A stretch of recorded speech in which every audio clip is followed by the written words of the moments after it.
সূর্যাস্তের পূর্বক্ষণে আপনারা কষ্ট স্বীকার করে আমাদেরকে কথা বলার সুযোগ দিয়েছেন, এই জন্য প্রথম শুকরিয়া আদায় করি আল্লাহর কাছে। এবং আপনাদের সকলকে আমি আমার নিজের তরফ থেকে এবং বাংলাদেশ মুসলিম লীগের পক্ষ থেকে আন্তরিকভাবে আপনাদের কাছে কৃতজ্ঞতা প্রকাশ করছি। আমাদের দলটা একসময় বিশাল বড় দল ছিল। এই দলের কর্মীরাই বাংলাদেশের নেতা হয়েছে। মরহুম শেখ মুজিবুর রহমান সাহেব বলেন, শেরে বাংলা একে ফজলুল হক বলেন, হুসেন শহীদ সোহরাওয়ার্দী বলেন, মৌলানা আব্দুল হামিদ খান ভাসানী বলেন, এমনকি শেখ মুজিবুর রহমান সাহেব এই দলের কর্মী ছিল। উনি জাতির পিতা। পার্থক্যের প্রবল কষাঘাতে আমরা অনেকটা দুর্বল হয়ে গেছি সত্য, কিন্তু আমাদের যে নৈতিক আদর্শ, যে চিন্তা চেতনা, ইসলাম এবং মুসলমানের খেদমত করার যে স্পৃহা, ইনশাল্লাহ এখনো অটুট আছে, ইনশাল্লাহ সামনে থাকবে। আমরা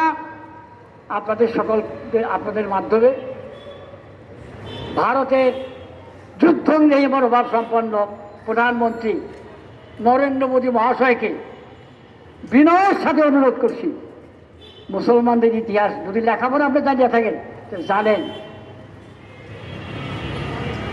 1000 মুসলমানের জন্য 11 জন মুসলমানের জন্য 1000 অমুসলিমের জন্য 11 জন ইমানদার মুসলমানই যথেষ্ট। আপনারা যা করেছেন, এত জঘন্য কাজ আপনারা করেছেন, আপনার দেশের সাধারণ মানুষের সুবিধার্থে উপকার করার জন্য আমরা কলকাতা এবং আগারতলায় আমরা ডেপুটি হাই কমিশন অফিস করেছিলাম বাংলাদেশ সরকারের খরচে। সেটা আপনারা অপমানিত করেন নাই। আপনারা এমন অপমান করেছেন যে আমাদের প্রতীক, আমাদের জাতীয় পতাকাকে আপনারা অপমান করেছেন। এর ফল একদিন না একদিন আপনার ভুগতে হবে। আমরা আশাবাদী যে ভারতের পররাষ্ট্রমন্ত্রী আসছেন, উনি আইসা বাংলাদেশ সরকারের কাছে উনি বিনয়ের সাথে ক্ষমা চাবেন এবং ভবিষ্যতে এরকম অমার্জনীয় অপরাধের ধৃষ্টতা আর কোনোদিন না দেখায়। আমরা আপনাদের কাছে বলতে চাই, এদেশে যারাই ক্ষমতায় এসছে, ধরেন আওয়ামী লীগ ক্ষমতায় আসছে, জাতীয় পার্টি ক্ষমতায় আসছে, বিএনপি ক্ষমতায় আসছে, আমরাও এই দেশটায় ক্ষমতায় ছিলাম। আমরা এই দেশটা ভাগ করেছি। ঢাকা শহর কারা তৈরি করেছে? এই বড় বড় দালান, এই সচিবালয়, এই রাস্তাঘাট, এই রেল স্টেশন কারা তৈরি করেছে? বিমানবন্দর, পার্লামেন্ট হাউস কারা তৈরি করেছে? ফখর করেন যে রেল শুধু পদ্মা সেতু করছেন, রেল শুধু করছেন। আরে তখনকার মুসলিম লীগ নেতারা কমিশন খাইতো না। মুসলিম লীগের কোন নেতার বিরুদ্ধে টাকা চুরি, দুর্নীতির কোন অপবাদ কোনোদিনই হয়নি, ইনশাল্লাহ কোনোদিন হবে না। আর মাশাআল্লাহ আপনারা যারা ক্ষমতায় এসেছেন, আপনারা ওরেও তো একদল আরেক দলের চুলকন, আরেক দল আরেক দলের চুলকন। মুসলিম লীগের কাছে শিক্ষা দেন। নির্বাচন 1954 সালের যারা কিছু প্রবীণ মানুষ আছেন, 1954 সালে মুসলিম লীগ ক্ষমতায় থেকে নির্বাচন দিয়েছিল। মাত্র 300 আসনের 7টি আসন পাইছে। নিরপেক্ষ কারে কয়? মুসলিম লীগ দিয়েছে। আর যখন যেই দল ক্ষমতায় আসে, নির্বাচন যারাই যখন করেছেন, ইনশাআল্লাহ নির্বাচনের নামে প্রহসন করেছেন।